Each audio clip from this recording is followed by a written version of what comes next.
My name's Daniel, I'm 33, and if I ever doubted where I stood in my family, that doubt evaporated the day I accidentally stumbled across my parents' will. You'd think news like that would come in some solemn family meeting, maybe over coffee with mom clutching tissues and dad clearing his throat like he's about to give a big speech. But no, my parents never gave me that courtesy. Instead, I found out by pure accident, doing the kind of thing I'd been doing for years, helping them with paperwork they couldn't be bothered to figure out themselves. It was a Saturday afternoon. I'd driven over after Dad called, saying his computer was acting funny again and that some important papers needed to be scanned. This was routine by now. For the past 5 years, I'd been the one keeping their lives stitched together. When the furnace broke in winter, I paid the repair guy. When groceries ran low, I filled their fridge. When the mortgage threatened to swallow them whole, I chipped in. I wasn't rich, but I was steady, responsible, dependable, the one who always showed up. Meanwhile, my sister Chloe? She was the golden child, the sunshine in their storm, the one they bragged about at every barbecue despite the fact she never really did. Well, anything. She hopped from job to job, relied on my parents for handouts, and treated responsibility like it was a contagious disease. And yet, in their eyes, she could do no wrong. She was the creative spirit, the free soul, the daughter who just needed a little more support. I, on the other hand, was the good son, only in the sense that they knew I'd never let them starve. That day, as I sifted through piles of bills, bank statements, and random receipts, a folder slipped out of the stack. A thick one. Bold letters on the front read, "Estate plan and last will and testament." My stomach twisted, but I told myself not to be nosy. I wasn't the snooping type. But then again, after years of pouring my paycheck into keeping their heads above water, maybe I had earned the right to know what the future held. I opened it. And within seconds, my chest went cold. Everything. And I mean everything, the house, the savings, the assets, was going to Chloe. Not a single mention of me, not even a token gesture. Just a bland line about loving both of our children equally. Equally. I almost laughed out loud. That wasn't equality. That was betrayal dressed up in flowery language. I sat there, the paper trembling in my hands. Years of sacrifice, thousands of dollars of my hard-earned money, countless weekends fixing their plumbing, repainting their fence, driving them to doctor's appointments. All while Chloe was off chasing passion projects and maxing out credit cards she never paid off. And the reward? She got the house. She got the money. She got the recognition. Me? I got nothing. Not even a thank you. I don't know how long I sat frozen, staring at that page, but eventually Dad came back into the room. He frowned when he saw me holding the folder. "Daniel, what's taking so long?" he asked casually, like we weren't about to rip open the ugliest truth of my life. I didn't even bother to hide it. I held up the will. My voice was calm, too calm, almost eerie. "So this is how it is?" I asked. "Everything to Chloe?" Dad's face went pale for a split second before he sighed, like I was being childish. "It's not what you think," he muttered. "Really?" My voice cracked now, rage finally leaking through. "Because it looks pretty damn clear to me. I've been paying your bills, keeping your roof from collapsing, making sure you never went hungry. And Chloe, who does nothing, who contributes nothing, she gets everything." Dad shifted uncomfortably. Instead of giving me an explanation, he just mumbled, "It's complicated." Complicated. That was his answer to me finding out my entire family had written me off. I called out for Mom. When she came in and saw me holding the will, she froze. For a second, she even looked guilty. But then she put on that soft, patronizing voice that always made my blood boil. Daniel, honey, she said, you don't need the inheritance. You have a good job, you're independent. Chloe, she struggles. We just want to make sure she's taken care of. And that's when something inside me snapped. It wasn't a misunderstanding. It wasn't complicated. It was a choice. A deliberate, calculated choice to take everything I had done for them, everything I had given, and sweep it under the rug in favor of the golden child who never grew up. I set the will down on the table. My jaw was tight, my hands shaking. Got it, I said flatly. Glad to know where we stand. Then I walked out, ignoring their protests as the door slammed behind me.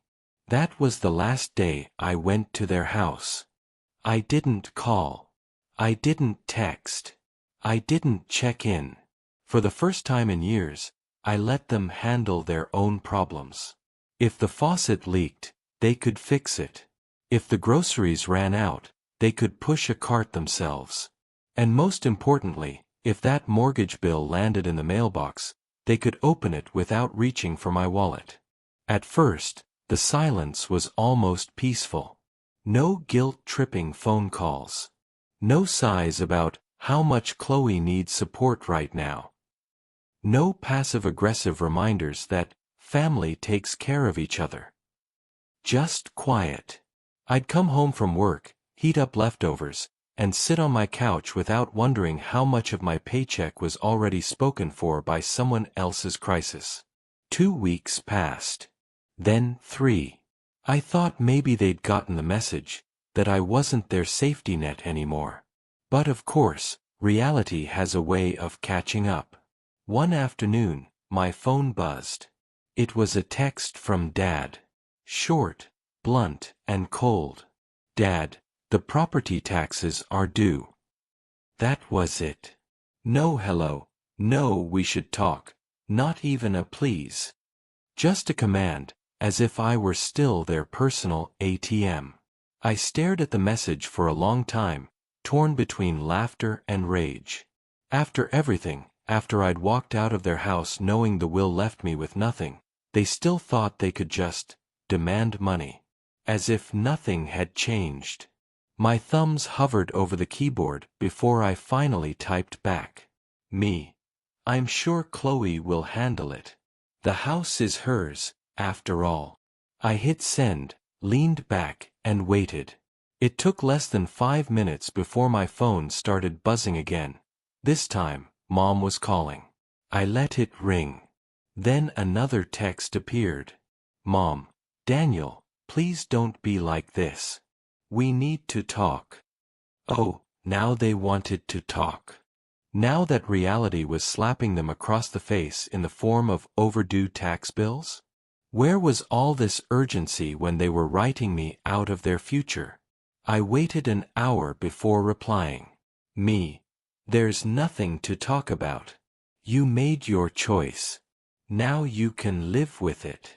I figured that would be the end of it for the day. But my sister couldn't resist inserting herself into the mess. Late that night, her name lit up my screen with a new message. Chloe, why are you being such a drama queen? It's not a big deal. Just help them out like you always do. I almost laughed out loud.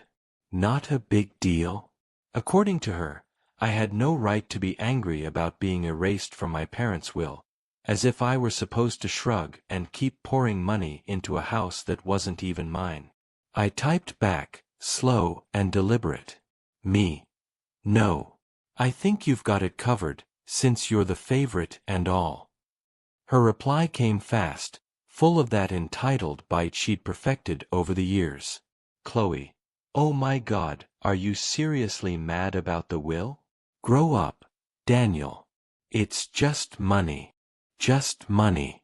Funny how it was always just money when she expected someone else to provide it. So I fired back the line that made her go silent for the first time in her life. Me. Then you won't mind using some of that inheritance money to pay the mortgage, right? No response. Not for minutes. Not for hours. The silence from Chloe was golden. But my parents. They weren't done yet. The next morning, Mom sent another text, this time, shifting into full guilt trip mode.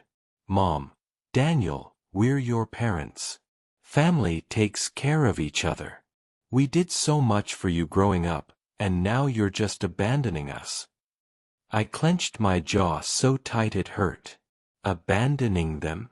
I had spent years sacrificing my own savings, my own peace of mind, to keep them afloat. I wasn't abandoning them, I was refusing to be used. My thumbs flew across the screen, and when I hit send, I didn't regret a word. Me, you made it clear I wasn't part of the family when you left me out of the will.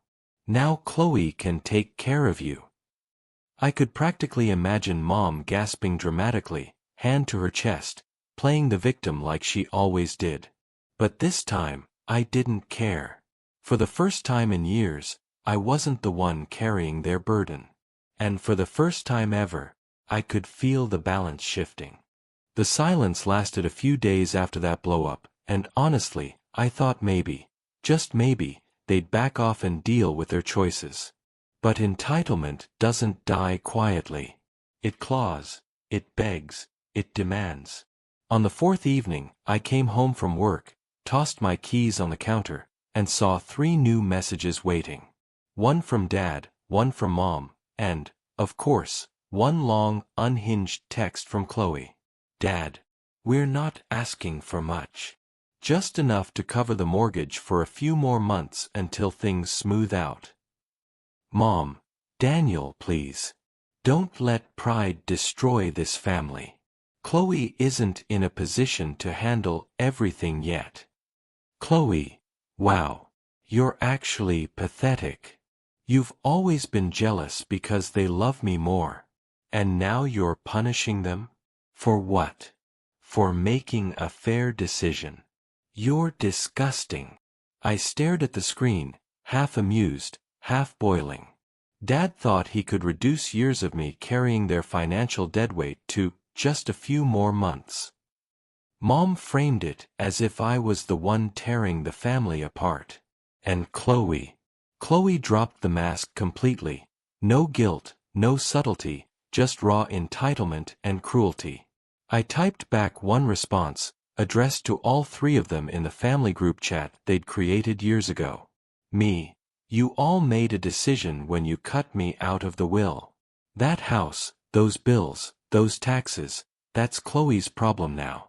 Don't ever text me asking for money again. Then I left the group. The instant satisfaction was indescribable. The next day, the phone calls started. Unknown numbers, blocked numbers, even calls from my aunt's landline. They were relentless. I didn't answer a single one. And slowly, the text shifted tone, from demanding, to pleading, to downright desperate. One night, Mom sent this. Mom, Daniel, please. The bank is threatening foreclosure if we don't pay soon. This is serious. Please don't let your sister lose her home. I laughed bitterly. Her home. Not mine. Not ours. Hers. For years, they had taken my help for granted, telling me, family takes care of each other, whenever I asked why Chloe didn't contribute. And now, when the consequences landed squarely where they belonged, suddenly I was supposed to swoop in and save the day? Not this time. The texts kept coming, though. Dad tried the logical route. Dad, you don't understand property law, Daniel. If the taxes aren't paid, it won't just affect Chloe, it'll affect the family legacy. The family legacy. That nearly made me choke. Legacy. The legacy where I break my back and empty my wallet while Chloe coasts through life on pity and parental worship? No thanks. And then Chloe herself tried again. This one almost made me throw my phone. Chloe, if you don't help, you're basically homeless too, because this is your childhood house. Don't be stupid. Just pay the taxes and stop making drama. I didn't even bother replying. That weekend, I went out with friends, something I hadn't done in months, maybe years, because I was always budgeting around my parents' crises. We grabbed beers, laughed until our sides hurt, and for the first time in forever, I felt free. Light. Like my life was finally mine. But even as I laughed, I knew something bigger was brewing. Because if there's one thing about Chloe, it's that she doesn't just beg. When begging fails, she schemes. And I had a feeling she was about to try something desperate. It didn't take long for Chloe to prove me right. She wasn't the type to accept no gracefully. She was the type to burn down the whole house if it meant she didn't have to clean up her own mess. The first sign came in the form of an envelope in my mailbox. No return address, just my name scrawled in Mom's familiar looping handwriting. Inside, a letter, old-fashioned, like they thought paper would make it more convincing. Daniel. We understand you're upset, but this is your family's home. If you don't help now, we could lose it forever. Do you really want your sister to end up homeless? Do you really want your parents in the street? We've always been there for you, and now we need you more than ever. Love. Mom and Dad. I crumpled the letter so tight my knuckles went white. Always been there for me. Where were they when I was juggling bills and begging the electric company for extensions so I could cover their mortgage? Where were they when Chloe mocked me for working like a corporate drone while I kept the lights on for everyone? That letter went straight in the shredder. A week later, another envelope came. This one wasn't handwritten, it was typed, stamped, and very official looking. From a law firm. My stomach dropped when I opened it. It wasn't a lawsuit. Not yet. But it was a formal notice that Chloe and my parents were exploring legal options regarding Daniel's moral obligation to support his family and maintain the family estate. I laughed. Actually laughed out loud in my kitchen, startling my cat off the counter. Moral obligation? They wanted to dress up years of using me like a doormat in fancy legal language. But as much as I wanted to toss the letter in the trash, I couldn't. Because if they were serious, if they actually tried to drag me into court, I needed to be ready. So I did something I'd never done before. I called a lawyer. Her name was Andrea, recommended by a coworker who'd been through a messy inheritance battle of her own. I sat in her office, explained everything, how I'd supported my parents for years, how Chloe was given the entire estate, how they were now trying to guilt and threaten me into paying for taxes on a house I didn't own. Andrea listened carefully, scribbling notes. When I finished, she leaned back in her chair and raised an eyebrow. Daniel, she said, they don't have a leg to stand on. You have no legal obligation to pay their taxes. If the will says Chloe inherits the house, the responsibility is hers. End of story. Relief washed over me, but then anger followed. All those letters, all those guilt trips, all those thinly veiled threats. And none of it had any legal weight. They were bluffing. Andrea must have seen the storm on my face because she added, if they keep harassing you, we can send a cease and desist. Sometimes the only language people like that understand is official paperwork. For the first time in weeks, I felt calm, solid, protected. I left her office with a copy of her card in my wallet and a new sense of power in my chest. Sure enough, 2 nights later, my phone lit up again. This time it was Chloe, leaving a voicemail dripping with venom. You think you're clever? You think you can just walk away? Fine. Don't help. But when Mom and Dad lose the house, it's on you. Everyone in the family will know it was your fault. Don't come crying when no one wants you around. I played it twice, just to make sure I hadn't misheard. Then I saved it. Because if things went to court, I wanted proof of exactly who Chloe was. The next day, I forwarded the voicemail to Andrea. Her reply was short and sweet. Keep everything. They're digging their own grave. And deep down, I knew she was right. Because Chloe and my parents still thought they could guilt me into submission. But the truth was, the more they pushed, the more they revealed just how desperate and powerless they really were. By now, weeks had passed since I first walked out of my parents' house with the will burning a hole in my memory. And the silence that used to feel heavy had transformed into something almost satisfying. But desperation has a way of clawing through any barrier, and when people like Chloe feel the ground slipping away, they'll do anything to grab hold. It started with another text storm, this time from Mom. Long paragraphs, crying emojis, dramatic phrases like, "We're drowning, Daniel," and "You're breaking your mother's heart." I skimmed them, shaking my head. Then Dad chimed in with his classic one-liners. "Dad, if you don't step in, the bank will take everything. You'll regret this when we're gone." But the real fireworks came from Chloe. She called me 15 times in a single day. When I didn't answer, she left a voicemail so unhinged it could have been a monologue from a bad soap opera. "You selfish jerk. Do you even care about this family? Do you even care about me? I'm about to lose everything because of you. You think this house just maintains itself? You think property taxes pay themselves? You're disgusting. No wonder they cut you out of the will. You don't deserve anything. You never did." She hung up, but 10 minutes later, another voicemail landed. "You know what? Fine. If you won't help, I'll make sure everyone knows what kind of son you are. I'll tell the whole family how you abandoned your parents in their time of need. You'll be the disgrace at every holiday. Don't think you can hide from this. I saved that one too. Andrea would love it." Then came the bombshell. I got an email from the county office. Standard foreclosure notice filings are public record. Chloe hadn't paid a dime on the taxes, and the house was officially on the list for auction if they didn't make payment within 60 days. My heart should have dropped. After all, this was the house I grew up in, the place where birthdays were celebrated and Christmas trees stood tall every December. But instead of grief, I felt vindication.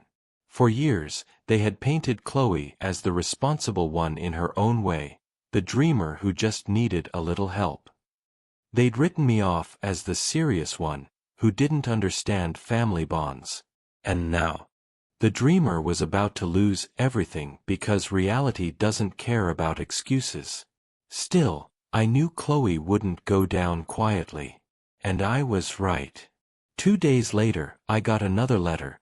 This one slipped under my apartment door like some shady mafia threat. Inside was a single sheet of paper, typed in all caps. "Daniel, you can still fix this. We're family. Just pay the taxes. We'll make sure you get something back when the time comes. Don't be stupid. Chloe." I almost choked laughing. When the time comes. What time?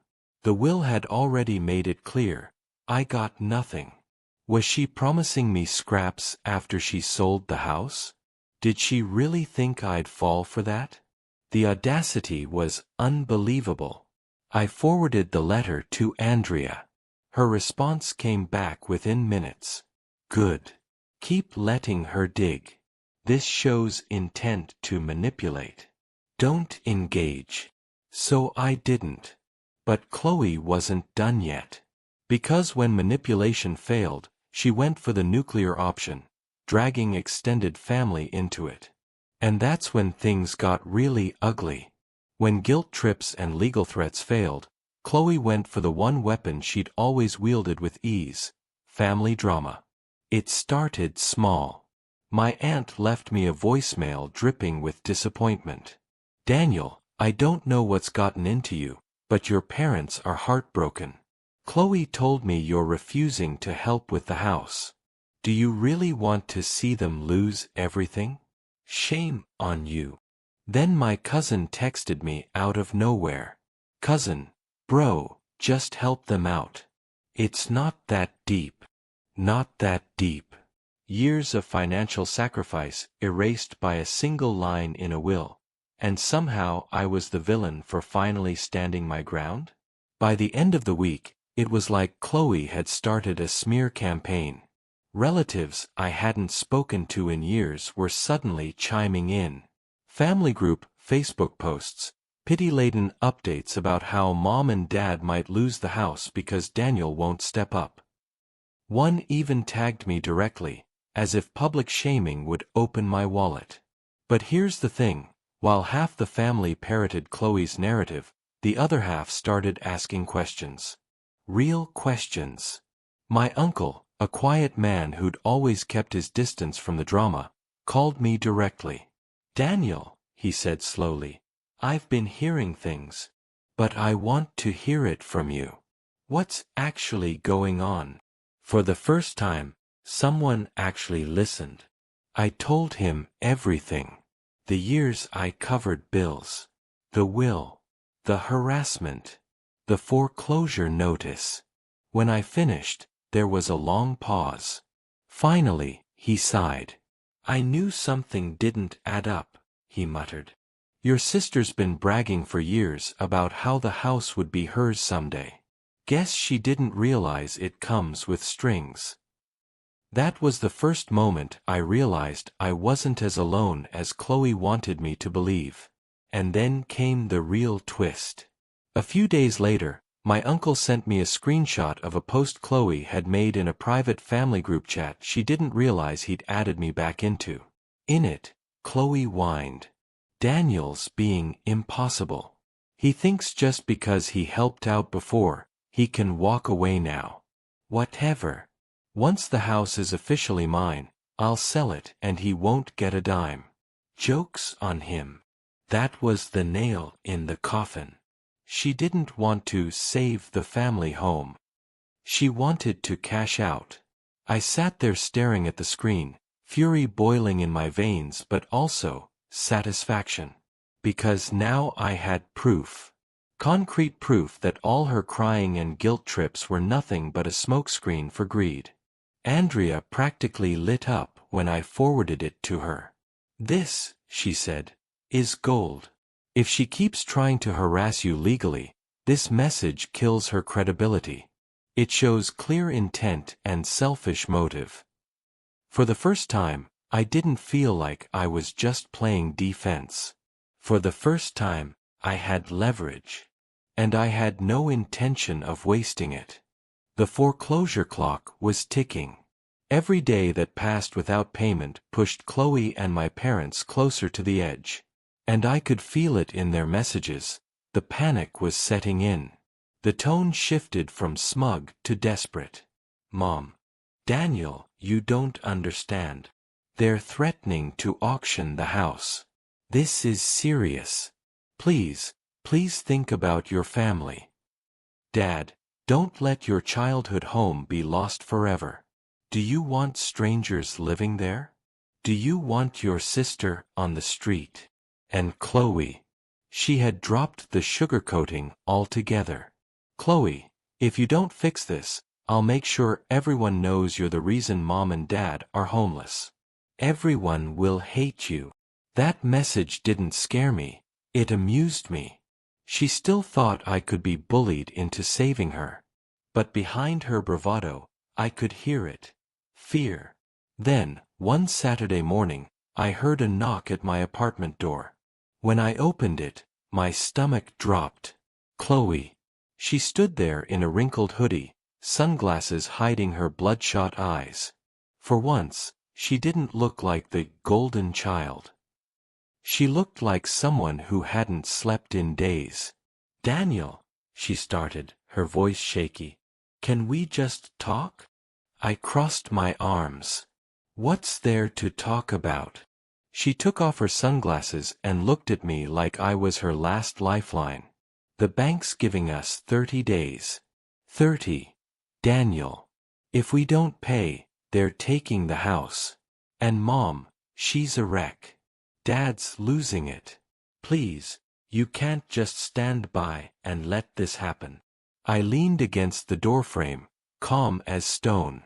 I didn't make this happen, Chloe. You did. You wanted the house, you got the house.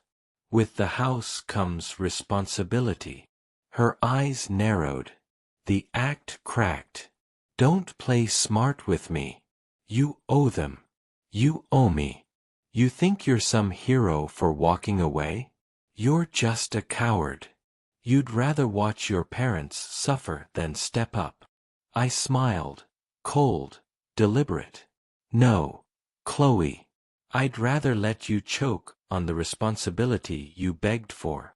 Her jaw clenched, but then, like a switch flipped, she softened again, her voice dripping with fake sweetness. Fine. You don't want to help out of love? Then think about this. Once the house is mine, I'll sell it for way more than it's worth now. I can cut you in. Just pay the taxes, and I'll make sure you get a piece when I sell. That was it. The mask fully slipped. She didn't care about family. She didn't care about Mom and Dad. She just wanted a free bailout so she could cash out and run. I didn't even answer. I shut the door in her face. From the other side, I heard her hiss. You'll regret this. Then footsteps, stomping down the hall. I didn't regret it. Not one bit. Because I knew something Chloe hadn't realized yet. The foreclosure wasn't just looming, it was inevitable. And when it hit, there'd be no one left to blame but herself. 30 days passed in slow motion, like watching a train wreck is coming but can't stop. Every week I got updates, not from my parents directly, but from the county's foreclosure website. The notices stacked up. Warnings turned into final demands. And then, finally, the official posting. Property to be auctioned. I sat at my kitchen table, sipping coffee, staring at the listing on my laptop. There it was, my childhood home, reduced to a case number and a starting bid. The house where I'd learned to ride a bike in the driveway, where birthday candles had been blown out, where Christmas mornings had once felt magical. And now, just another property heading to the chopping block. That night, the phone calls started again. Mom first. Her voice was a raw whisper, like she'd been crying for hours. Daniel, please. This is the last chance. If you can just cover the taxes, the bank said they'll stop the auction. Please, honey. Don't let strangers take our home. I took a deep breath, steadying my voice. It's not our home, Mom. You made sure of that. There was silence. Then a broken sob before she hung up. An hour later, Dad called. He didn't cry, he yelled. You ungrateful brat. After everything we've done for you, this is how you repay us? You're abandoning your family for money? That house is your legacy too. I almost laughed. No, Dad. You made sure it wasn't. Then I hung up. And finally, like clockwork, Chloe. Her message was short, venomous, and final. Chloe, congratulations, Daniel. You've destroyed this family. Hope you're proud of yourself. I stared at her words, a strange mix of anger and relief swirling in my chest. Proud. Maybe not proud. But free. Absolutely. The auction came and went. The house sold for less than my parents owed on it, wiping out decades of so-called legacy in a single transaction. Just like that, the golden child's inheritance was gone. And suddenly, the dynamic shifted. Chloe, who had strutted through life certain that everything would always fall into her lap, was forced to face reality. My parents, who had always protected her, always bailed her out, were left scrambling in the wreckage of their own favoritism. And me. For the first time in my adult life, I wasn't part of their mess. I wasn't their safety net. I wasn't their scapegoat. I was free. At least, that's what I thought, until one final twist came crashing through. Because losing the house wasn't enough for Chloe. She wanted revenge.